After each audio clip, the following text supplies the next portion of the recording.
सुधा, आपल्या जुना फोटोचा अल्बम कुठे ठेवलास? दाखव बघू मला. अहो तिथेच कुठेतरी असेल, खणात असेल बघा.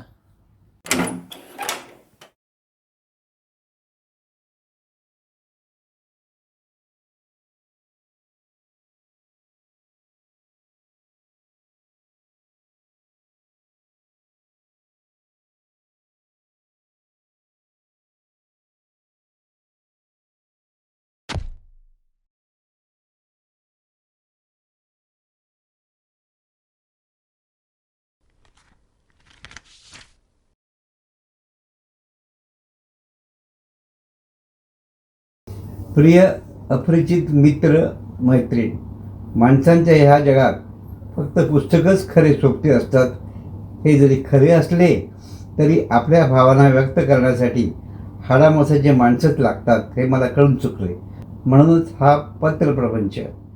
हे पत्र आता कोणी वाचेल की नाही ते मला माहीत नाही, पण कोणी वाचतच असेल तर सुरुवातीला तुमची औपचारिक विचारपूस तर करायलाच हवी. म्हणूनच विचारते, तुम्ही कसे आहात? तुमच्या उत्तराची वाट खांडेकरांच्या ययातीमध्ये बघेन. तुमचं उत्तर आपल्या मैत्रीची सुरुवात ठरू शकेल का? नंतर सांगते.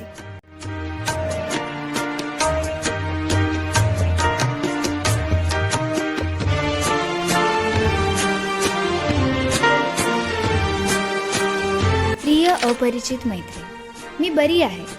ग्रंथालयात पुस्तकं मिळतात हे माहिती होतं, पण मित्रही भेटतात हे पहिल्यांदाच कळलं. लेखक आणि पुस्तकाच्या निवडीवरून वाचन हे आपल्या मैत्रीतील समान सूत्र होऊ शकेल असं वाटतं. अपरिचित व्यक्तीला मैत्रीच्या नात्याने पत्र लिहिण्याचा हा माझा पहिलाच प्रसंग. उत्तराच्या प्रतीक्षेत आहे. सुधा.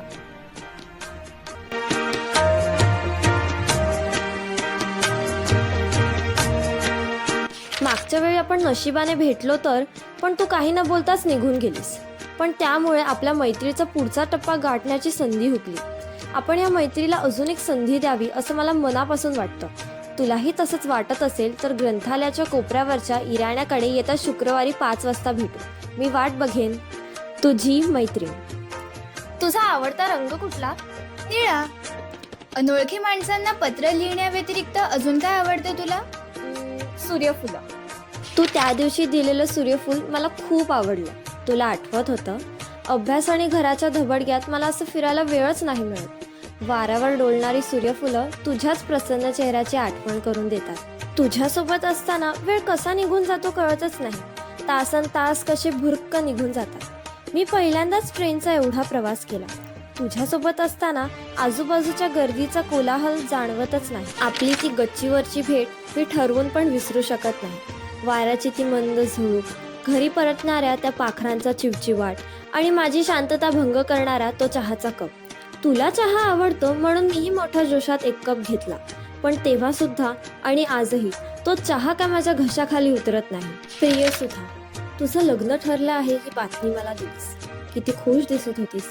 चेहरा तर जणू सूर्यफुलासारखा फुललेला. मग मी तुझ्या आनंदात पूर्णपणे सहभागी का नाही होऊ शकत? मला वाटलं होतं आपण आयुष्यभर एकत्र असू, पण तू तर सासरी निघालीस. एवढा मोठा निर्णय घ्यायच्या आधी मला विचारलंही नाहीस.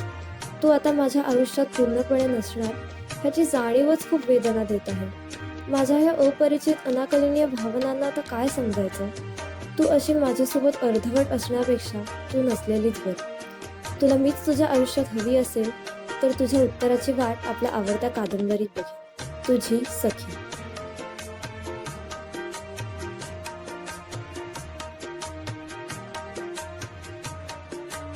प्रिय सखी, आपली जुजबी ओळख आता जिवलग मैत्रीमध्ये रूपांतरित होत असतानाच तुझ्याकडून आपल्या नात्याबद्दल अशी टोकाची भूमिका घेणं माझ्यासाठी अगदीच अनाकलनीय आहे. आपण एकत्र घालवलेला वेळ मी कधीच विसरू शकत नाही. तुझ्याकडून मी जीवापाड मैत्री काय असते हे शिकले.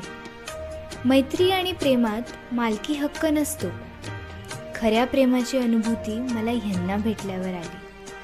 म्हणूनच मी माझा जीवनसाथी म्हणून त्यांची निवड केली आहे. तू मला माझी मैत्रीण म्हणून हवी आहेस, पण तुझ्या अशा अविचारी वागण्यामुळे मलाही वेदना होत आहेत.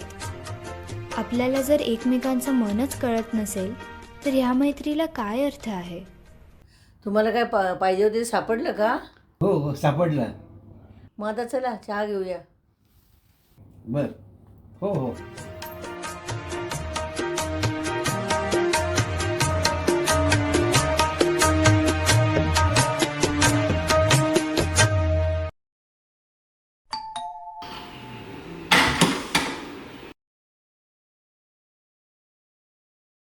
सखी, हो.